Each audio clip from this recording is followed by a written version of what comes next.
a new story from James Gray. Also follow his stories by liking and subscribing.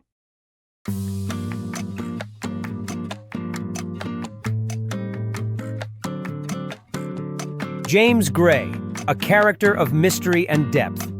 James Gray is the kind of name that evokes intrigue. A man who could just as easily be a hero as he could be an enigma. Whether he's the central figure in a romance, a mystery, or an epic tale, James Gray's story always carries a sense of depth, complexity, and the shadow of untold secrets.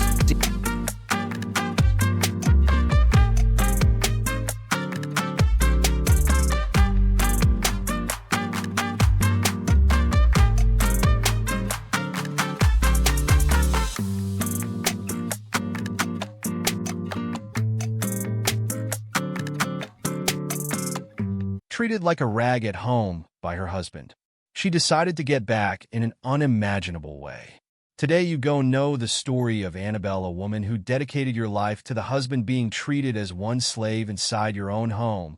But what did she do to realize that the situation was unsustainable, that it would leave you breathless? The sun was barely beginning to rise on the horizon when Annabelle, opening her eyes, still exhausted by the tasks of the previous day. Each movement seemed like a protest from her body. But there was no time for rest. Soon Jacob would wake up and demand breakfast. Ready before even getting out of bed with a resigned sigh, she got up, carefully put on her old robe, and left the room, closing the door silently, his steps light as feathers. AG guided them to the kitchen, where their routine was repeated every day. First, she put the coffee maker, because Jacob could not stand starting the day without his fresh coffee. Then he took out the eggs, put the fridge in the toaster, and prepared the freshly squeezed orange juice. Everything needed to be perfect, otherwise the consequences would be harsh while your hands. They performed precise movements because of years of practice.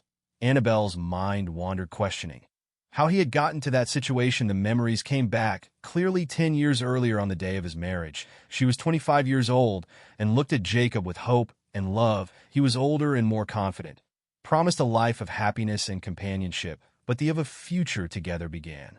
A distant dream appears when, still on his honeymoon, he dropped the first clue of what was to come. My mother always said that the secret to a happy marriage is a wife dedicated to the home. I hope you understand that. At that moment, Annabelle laughed, thinking it was a joke. But the eyes of Jacob showed expectation. After returning from the honeymoon, reality was imposing itself with force. Jacob began to pressure her to leave her job as a teacher and dedicate herself fully to the house. Hesitant, because she loved her job and his students, but Jacob insisted on saying that his salary was more than enough for both of us. "What do you need to work for? I can give you everything," he says, reinforcing that what he expected from her was the perfect house. When the pressures gradually arrived, increasing until she found herself with no alternatives and gave in to abandoning her career. Painfully in tears, Annabelle said goodbye to the students and promised to return one day. However, as time went by, over time this promise faded like the mist that dissipates at dawn. The first months as a stay-at-home spouse were challenging. The routine of household chores made her feel lost, even though she tried her best, thinking that if she did everything right, Jacob would come back to be the caring man she had fallen in love with. However, nothing seemed enough. If the house was impeccably, he found dust in some forgotten corner. If the food were delicious, he would complain about the lack of salt or excessive seasoning, and the constant criticism, which was increasingly incisive. "We are eroding Annabelle's self-esteem. Seriously, you cannot do anything right." It became a phrase that was often heard by Annabelle, who began to believe that her worth was linked to her ability to keep the house in perfect condition. She heard every day from my mother, it would be better to constantly compare him to his mother-in-law. It was a weapon that Jacob used frequently, knowing the devastating impact this had on Annabelle. Over time, she learned to anticipate everyone's wishes. Jacob read her moods and avoided any action that could provoke her anger. Became Annabelle an expert at becoming invisible by moving around the house like a shadow, always careful, always served, but never good enough in her husband's eyes. Annabelle's friendships were disappearing little by little. At first, she tried to stay connected by arranging a coffee or a quick chat. Telephone. However, Jacob always had an objection. The house needed to be impeccable to receive Visits leaving the house were a sign of neglect of obligations, and talking on the phone was pure waste of time. "Why do you need friends? I am not company enough for you," he asked, and Annabelle gradually became isolated, and her friends' calls became less frequent until they stopped completely. His world was limited to the four walls of the house, with Jacob as his only link to the outside world. Even though her family was affected by Jacob's influence, whenever Annabelle mentioned the possibility to visit his parents or siblings, he found an excuse for work commitments events. Social the house that needed attention, there was always something. "Your family is fine without you saying. His place is here with me." And so day after day, month after month, year after year, Annabelle was losing parts of herself. The young woman full of life and dreams was disappearing, giving way to a silent woman in masses whose only concern was to please her husband. Mornings like that were always the same. She woke up before dawn to prepare breakfast and make sure Jacob's clothes were impeccable, and when he left for work, the exhausting routine of tasks began. Domestic cleaning, washing, ironing, cooking, an endless cycle that consumed their days. The sound of footsteps. Heavy Jacob coming down the stairs took Annabelle out of her thoughts quickly.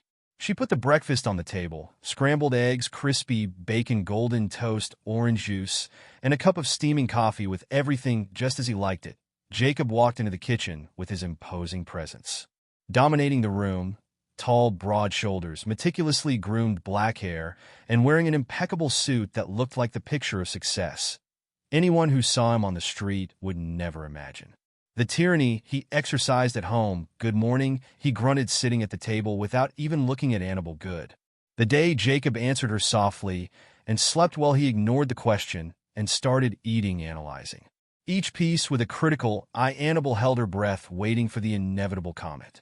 "Negatively, the bacon is too crispy," said Jacob, finally pushing the plate away with disdain. "You cannot do anything right." Annabelle lowered her head, biting her lip to hold back the tears that he was threatened to escape. "Sorry," he muttered. "I will prepare more if you want." Jacob snorted angrily that there was no time. "Some of us must really work." You stood up abruptly. He picked up your pace before I ordered to leave. "Make sure the house is presentable when I return." "I invited some colleagues for dinner." Annabelle felt panic take over her. "But you did not tell me about the dinner," she said. The trembling voice, icy look that Jacob gave her was enough to silence her. "I need your permission to invite people to my house," which was what Jacob questioned in a cold way before. To leave without waiting for an answer, he added in a dry tone, "Get ready. I do not want you to embarrass me in front of my colleagues." And without further ado, she left the kitchen. Seconds later, Annabelle heard the crash of door marking her husband's exit. Only then she released the air she was holding while his trembling hands began to tidy the table. His mind was already organizing a mental list of all the tasks that would have to be done to make the house impeccable and the dinner perfect until Jacob's arrival today. Once again, there would be no rest. While washing the dishes, he allowed himself to moment of fragility, and a single tear fell silently, falling into the soapy water. He asked himself once again what your life would have been like if you had made different choices, if you had listened to his mother's warnings about Jacob, if he had been firmer and kept his job. But they were of no use. The regrets now, this was her reality, and she had to deal with it. With a sigh, Annabelle. He dried his hands and began to clean every detail. The house would not clean itself, and Jacob would wait perfection. The hours flew by as she rushed to complete all the tasks. She cleaned every corner of the house, dusted every surface, vacuumed every carpet until everything was sparkling. Even so, I knew that Jacob always found something to criticize, and then came the preparation. During dinner, Annabelle took exceptional care. Aware of the importance that Jacob gave to these meetings with colleagues, prepared an elaborate three-course menu, taking care of every detail. The table was set with the best place and cutlery, each piece in the exact place. While the food cooked slowly, Annabelle went up to get ready. She took a quick shower and put on the outfit that Jacob had chosen for these occasions. A discreet dress in a muted gray that he said was the most appropriate for a wife. She put on light makeup and tied her hair in a sober bun. When she looked in the mirror, she barely recognized the woman reflected where the vibrant, smiling young woman from the photos of wedding. The woman in front of the mirror looked much older than her 35 years, with marks of worry and a deep sadness in his eyes. The sound of the front door opening pulled here from his thought Jacob had arrived with the guests. Annabelle took a deep breath adjusted her dress, and went downstairs ready to play the role of the perfect wife. Once again the night went on as so many others. Jacob, charming and charismatic with his colleagues, almost ignored Annabelle's presence besides to briefly introduce her as my wife. She moved silently, serving the meal, filling the cups, and smiling politely. Whenever someone spoke to him as wife cooks, wonderfully, Jacob commented on one of the guests. While enjoying dessert, you are lucky. Jacob smiled, but her eyes were cold as she stared at him. I think so, she replied dryly, but she still had a lot to learn. Annabelle felt her face blush and knew that later, when everyone had left, he would have countless criticisms. The soup was too hot, the wine was inadequate, and she talked more than that should end. After the party and the guests were gathered. As soon as the door closed, the fan of Jacob collapsed. I saw Olaf's commotion. I bet, judging how exhausted he could have been after a page beat. I did everything you asked, Jacob. The house is spotless. Dinner was a success. She could not finish it. The sentence is because Jacob's hand hit her face with a dry impact, making her stagger and hold on to her. Well, you do not fall. Do not you dare answer me, he roared. You are useless. I do not know why I married you. Annabelle, with her hand on her burning face, felt something break inside her. It was not the first time that Jacob had attacked, but at that moment something changed. A flame of rebellion long since asleep began to light up inside. You should have married your mother. Then you muttered, without able to contain what was coming to her heart. Annabelle, surprised at herself for her boldness, stepped back a little step when Jacob advanced towards her with his eyes bloodshot with fury. In a quick reflex, she dodged at the last second, causing him to lose his balance and fall to the ground. The impact momentarily awakened Annabelle from her blind anger, with her heart racing. She took advantage of the pause to run to the kitchen, while his mind, clouded by fear and adrenaline, desperately searched. As a way out, she knew that this time she had crossed a line and feared the consequences. What could this bring? Annabelle roared. Jacob, with his voice echoing through the house, come here, right now. She shuddered as she heard his footsteps approaching, as she frantically looked around for anything he could use to defend himself. His eyes fell on the landline. From the kitchen, she should call the police. What she would tell them? Would they believe her? Before she could, Jacob appeared in the doorway, his face red with hatred, with a vein pulsing in his forehead. How dare you, he hissed, advancing slowly. After everything I have done for you, this is how you repay me. She stepped back until her back was pressed against the cool marble countertop, a contrast sharp with the heat of fear that invaded her. Jacob, please, begged, hating the tremor in her voice. Sorry, that is not what I meant. But Jacob did not seem to hear her. He continued, approaching, cornering you. I gave you everything, he murmured in a low and threatening voice. A home, security, a comfortable life. And this is how you thank me, insulting me. Annabelle closed eyes, waiting for the blow he knew was coming, but instead he felt the hands of Jacob squeezing her arms, tightly shaking her. I am talking to you, he shouted. She opened her eyes and met her husband's furious gaze. For a moment, she thought she saw a trace of man she once fell in love with hidden behind all that anger. But that flash seemed as quickly as it appeared. Sorry, Annabelle murmured, the words coming out automatically, as they always did in situations like that. That was what Jacob expected to hear. You are right, he continued mechanically. I went ungrateful. It will not happen again. But this time the words sweated even for her apart. Annabelle's spark of rebellion that had awakened earlier refused to be extinguished so easily. Jacob noticed something different. He narrowed his eyes, studying her face as if he were seeing her for the first time. I do not believe you, he murmured, pushing her, letting go of her arms. There is something different about you. What are you up to? Annabelle rubbed her arms, already imagining that there would be marks. The next day I was not up to anything, Jacob replied, trying to keep his voice steady. I am just. It was a long day. When he looked at her suspiciously, but he accepted the explanation. Very well, and he growled. Clean up this mess and go to bed. I do not want to see you for the rest of the night. With him, turned around and left the kitchen. Moments later, she heard his footsteps coming up the stairs and the sound of the door of the office closing tightly. Only then Annabelle allowed herself to breathe deeply. Her legs trembled, and she had to lean on the counter to keep the tears she had been holding back from falling, running freely down her cheeks, falling silently onto the kitchen floor. Slowly slid to the floor, hugging his knees to his chest. How had he gotten to this point? Moment, your life will become this prison, and most importantly, how could you escape from it? For the first time in years, Annabelle allowed herself to seriously consider the idea of leaving Jacob. Had always been afraid of doing this, afraid of not being able to support himself, afraid of what others they would say, afraid of what Jacob might do if she tried to leave him, but now sitting on the cold floor. From the kitchen with the salty tears on his lips, he realized that he feared continuing to live more so. With trembling hands, Annabelle got up and began to clean the kitchen while her mind worked frantically considering her options. She had no money of her own because Jacob controlled all the finances, had no job or recent experience in the job market. His friendships had long since disappeared, and his family would still receive him after so many years of distance. Despite all these obstacles, Annabelle felt determination grow inside her. She could not continue living like this. She could no longer be a shadow of herself, existing only to satisfy a man who would never be content keeping. At the last dish, Annabelle decided she did not know exactly how she would do it, but she would find a way. Escaping would not be easy. It would be the biggest challenge of her life, but she was willing. Trying this new resolution in mind, she turned off the kitchen lights and walked silently to the guest room. And I did not want to share the bed with Jacob that night. I doubted he wanted her there. As she prepared to sleep, Annabelle began to plan. She would need help. She was sure of that.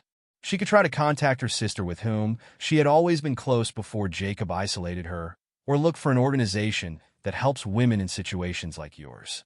Feeling strangely at peace despite the night's events for the first time in a long time, Annabelle allowed herself to dream of a different future, a future where she was free, where she could be herself. Without fearing the consequences with these thoughts, she closed her eyes and fell asleep. Tomorrow would be a new day, and with it the beginning of your path towards freedom. Dawn came too soon, and Annabelle woke up startled, momentarily disoriented, when she saw the guests in the guest room. The events of the previous night came back to her with a mixture of fear and determination. She stood up, silence attentive to any sound that indicated that Jacob was awake. The house was silent. She checked the clock. 5:30. There was an hour before Jacob woke up to go to work. Annabelle got dressed quickly and went down to the kitchen and instinctively started to prepare coffee. In the morning, his movements were automatic while his mind was occupied with the plan that was beginning to take shape. She needed to act with caution. Jacob could not suspect anything until that was ready to go out. That meant keeping up appearances, going through the motions as if nothing had happened, had changed. It would have been a challenging task. But Annabelle knew that this was essential during the coffee. She prepared herself and made a firm decision. As soon as Jacob left for work, she would try to contact her sister Sylvia. It had been years since they had spoken to her last, but Annabelle, I still remember the number of the company where my sister worked. Luckily, she would still be there. The sound footsteps on the stairs interrupted her thoughts. Jacob entered the kitchen, already dressed for work. Annabelle stiffened, ready for whatever was to come. "Good morning," she murmured, placing a cup of coffee in front of him. Jacob just grunted, taking the cup, without even looking at it. At the silence between the two, it was dense and oppressive. Annabelle kept her head down and focused on preparing the rest of breakfast. Finally, Jacob broke the silence about last night and began, his voice to sound hesitant about something rare in him. Annabelle froze, waiting for the worst. Was he going to apologize, threaten her, or in some way to punish her? No go. Happen again, he said. Anyway, it was not exactly one apology. Not an admission of what he had done, but it was more than he normally said after an outburst. Annabelle nodded silently, not trusting her own voice, and placed a plate of eggs and toasted in front of Jacob, and walked away to the other side of the kitchen, keeping a distance. The rest of breakfast passed in absolute silence. Jacob ate quickly, checking his watch frequently. When he finished, he got up and picked up his briefcase. "I got come back late. Do not wait for me for dinner," he said, heading to the door, and then left. Annabelle heard the sound of the car leaving, and only then did she allow himself to relax, letting out a shaky sigh as he leaned against the counter. "Felt like I had run a marathon, but I knew there was no time to waste. As soon as was sure that Jacob would not return, Annabelle went to the phone with trembling hands and dialed the number. Her sister's office. The phone rang once, 2, 3 times. Anna held her breath, praying in silence so that Sylvia could answer. Finally, someone answered. The office of Dr. Sylvia SS. "How can I help?" Annabelle felt an M form in her throat. Her sister was still working there. "Hi, is it possible to speak to Dr. Sands?" Tell her that her sister Annabel is after a pause at the receptionist answered 1 moment. Please, the seconds that followed seemed eternal. Annabel clutched the phone so hard that her fingers turned white, and if Sylvia refused to talk to her and rejected her after so many years of silence, Annabel. Sylvia's voice is incredulous at the other end of the line. It is really you. Annabel felt tears running down her face. Yes, Sylvia, it is me, the voice replied. Failing, I need your help. Silence returned to dominate the line for a moment, and Annabel could. Hearing her own heart beating frantically, he feared that Sylvia would hang up at any moment. Sylvia finally replied with a firm and determined voice. Annabel, listen carefully. You are not alone. Let us get her out of there. Listen to me. But we need to be careful and plan carefully. Annabel felt a weight lift off her shoulders. Shoulders do not sound your side, or ask in a whisper why continue acting normally. We do not want Jacob to be suspicious. I'm going to contact some people who can help us. You can call me tomorrow at the same time. Annabel nodded, but remembered that Sylvia was not. I could see it. Yes, Phi, which is Sylvia. I want you to know that I am immensely proud of you for this step you. It is stronger than you imagine. I love your sister. Tears now ran freely down my face. I too. Amoya, after hanging up Annabel, remained motionless for a moment, processing everything that had happened, so, as if coming out of a PC trance in action, had to erase any evidence of the connection and continue with her daily routine. In the days that followed, Annabel kept the facade of submissive and obedient wife, cleaning, cooking, attending every whim of Jacob, as always, but inside a storm of emotions consumed her fear and doubt. Every morning, as soon as Jacob left for work, Annabel called Sylvia. Together, we're drawing up a plan. Silk contacted an organization that helped women in situations of domestic abuse, explained to Annabel her rights, offered psychological support, and helped her prepare an escape plan. You need to have a bag packed and advise the social worker to eat his important documents, some clothes, and any objects of sentimental value that you be able to carry discreetly. Leave it hidden, but in an accessible place for an emergency. Annabel followed the advice and gradually gathered her most valuable belongings and her birth certificate, passport, some family photos, and a small jewelry case inherited from her grandmother. She put everything in an old hiking backpack that Jacob never used and hid in the back of a closet every day. That Annabel felt that she was recovering a bit of her old identity through the simple act of planning. And making decisions for herself gave her back a sense of control she had not experienced in years. But keeping up the fade in front of Jacob became increasingly difficult each time he approached her. Criticized or belittled, Annabel bit her tongue to keep from responding all night when he demanded that. Fulfilled her duties as a wife, she fought the urge to scream and run away. A week after the first call to Sylvia, the day arrived that would change everything. Jacob arrived home earlier than usual, clearly in a bad mood. Annabel was in the kitchen preparing dinner. When she heard the bang on the door being slammed by Jacob, he screamed. She stiffened, recognizing. So dangerously in his voice, Annabel was confused and furioso, did not know if Sylvia had called for him by mistake or if someone in her office had made a mistake. I do not know. What are you talking about? Annabel stammered, aware that her answer was weak, almost begging. To be discredited, Jacob's hand moved so quickly that Annabel barely had time to react, and the blow made her stagger back, feeling the metallic taste of blood in her mouth. Do not lie to me. He roared. You think I am an idiot? You think I would not realize you were planning something for my back? Annabel stepped back, her eyes searching the kitchen for a way out. But Jacob blocked the door, and she knew she had no chance of defeating him by force. Jacob, please, beg, raising his hands in a defensive gesture. We can talk about this. Jacob let out a bitter laugh. Oh yes, let us talk, Annabel. Let us talk a lot about loyalty, about gratitude, and about what happens with wives who cheat on their husbands. Annabel saw the fire in his eyes and knew that this time it would not end with just a slap. Fear took her, freezing her for a moment, but then something inside Sylvia's voice woke her up, and it was scratching her mind. Screaming, ran. Annabel ran in an instant. Annabel decided, grabbing the hot frying pan on the stove and throwing it with all her might, force towards Jacob, not aiming to hurt him, but to distract him. The frying pan grazed his head, taking him by surprise and making him take a step back. This moment of hesitation was everything that she needed to run for him, dodged his attempt to grab her, and ran up the stairs, with the only thought in her mind being to reach the backpack hidden in the upstairs closet. She could hearing Jacob coming after her, but fear drove her up the stairs 2 steps at a time. She got to the locker and grabbed the backpack. Just as Jacob appeared in the hallway, Annabelle, he roared, "No dare to take another step."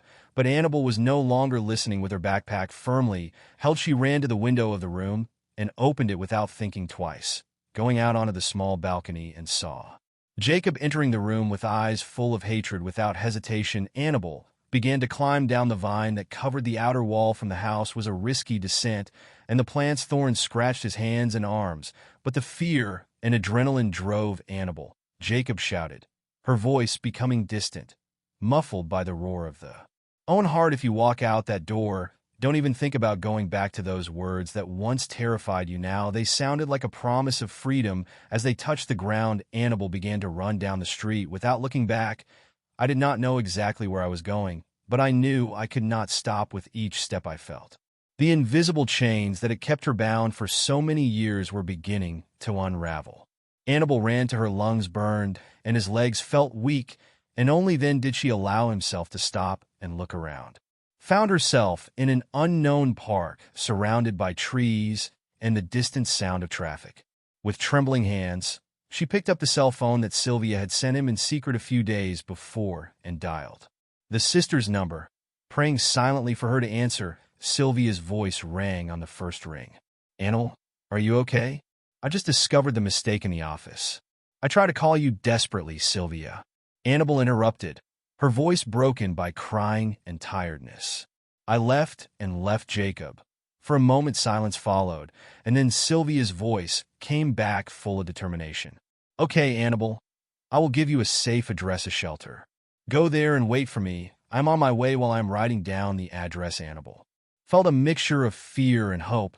She did not know what the future held for her, but for the first time, every few years I felt like I had something to fight for. With the last look back at the path I had taken, Annabelle fled towards her new life. Night was beginning to fall, but for her it was dawn. On a new day, the shelter was a discreet building without any sign that differentiated it from the houses. Exhausted, still shaking with adrenaline, Annabelle rang the doorbell with a trembling hand. A middle-aged woman with kind eyes and a welcoming smile opened the door. "You must be Annabelle," said. "Softly, come in, darling. Here, you are safe." Annabelle walked in, feeling like she was finally at home. Sophia's house. The woman who had welcomed her into the shelter took Annabelle to a small but extremely welcoming. "Get some rest," she said in a soft voice. "Your sister will be here soon." Annabelle lay down, and as soon as her head hit the pillow, she fell into a deep, dreamless sleep. When she woke up, the morning light was already filtering through the cracks in the window, and Sylvia was sitting next to her bed. Annabelle got up quickly and hugged her sister tightly. Coyle wrapped her in a hug. Tight and silent tears ran down both faces. "You did it, Annabelle. I am so proud." From you. The following days, there was an avalanche of activities and commitments. Annabelle gave her testimony. She made a formal complaint against Jacob and requested a silk order. By your side during each step, offering emotional support and legal guidance a week. After her escape, Annabelle was sitting in the small living room of the shelter drinking coffee with Sophia. During the days they spent together, a friendship had formed, and the calm and Sophia's comfort will become essential for Annabelle, you know, said Sophia, looking at him thoughtfully. 20 years ago, I was exactly in your place. Annabelle looked at you in surprise. Sophia, she felt my ex-husband was well. Let us say he looked a lot like Jacob. It took me a while to muster up the courage to leave, but I did, and now look where I am. She smiled and made a gesture indicating the shelter. Today, I help other women to do the same. Annabelle felt a wave of hope warming her chest. If Sophia had managed to rebuild her life, she would too. Could Annabelle have sighed, and in a low tone asked, "What I do now?" Sophia held her hand tenderly. Now, dear, you start to really live, not just survive, but live intensely in that. The same day Sylvia brought news, the police searched the house, said with a serious expression. And they found something that I think you must come with your heart racing. Annabelle followed Sylvia to a private room where a police officer was waiting for them. The officer, with a serious expression, handed over a folder. Annabelle said, "He found these documents in your husband's office, I think. It is better that you see them in person." Annabelle opened the folder with trembling hands, and what she saw left her speechless. Speechless were bank statements, legal documents, property deeds, all in them. Name I do not understand, stammered Annabel. The officer explained her husband was diverting company money to accounts in her name, as well as registering properties and investments as his own. We believe he was building a defense in case he was caught in some fraud.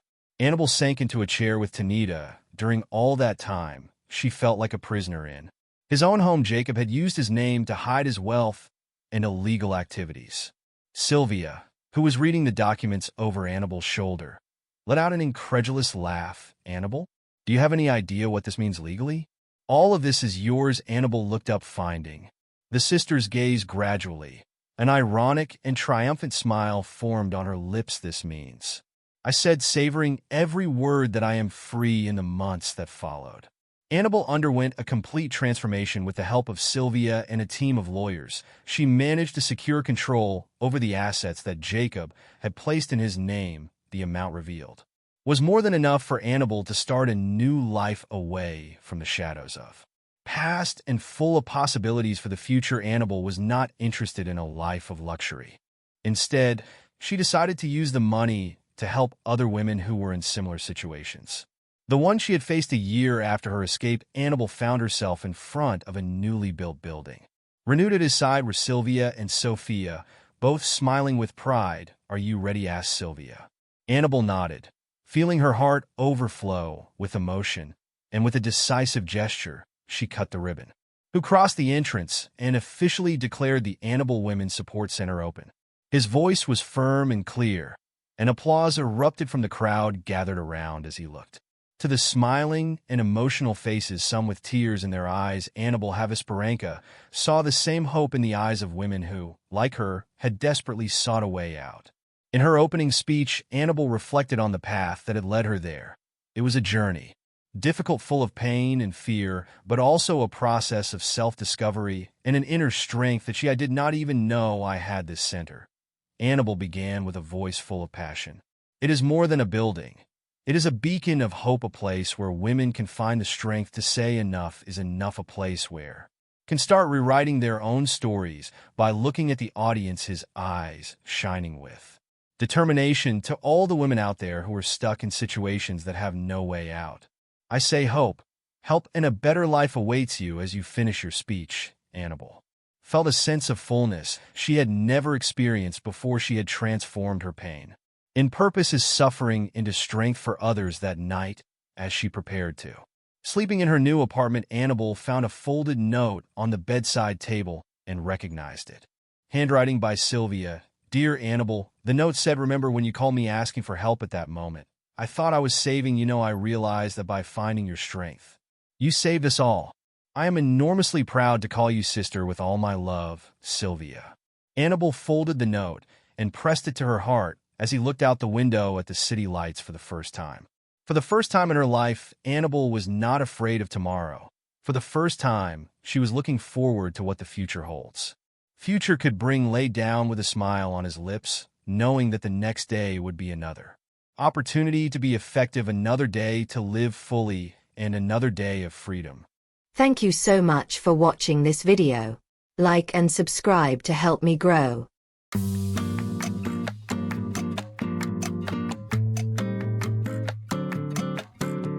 James Gray, a character of mystery and depth. James Gray is the kind of name that evokes intrigue. A man who could just as easily be a hero as he could be an enigma. Whether he's the central figure in a romance, a mystery, or an epic tale, James Gray's story always carries a sense of depth, complexity, and the shadow of untold secrets.